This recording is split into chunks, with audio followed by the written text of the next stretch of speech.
আজকের বশীকরণ মন্ত্র।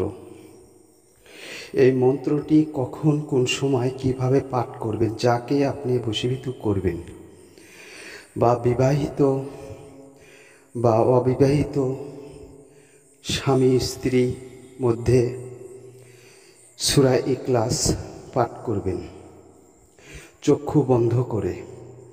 যাকে করবেন তার নামটি পাঠের সাথে সাথেই বলতে হবে।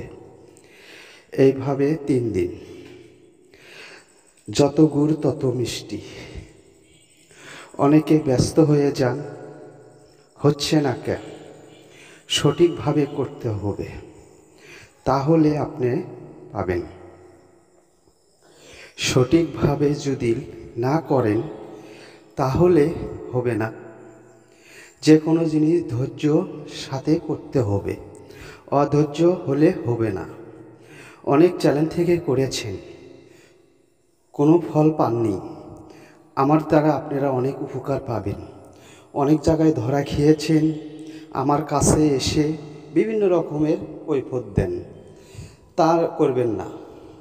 যদি ইচ্ছা হয় কমেন্ট করে জানাবেন, আমি চেষ্টা করব আপনাদের উপকার করার জন্য, যাতে আপনারা সফলতা লাভ করতে পারেন।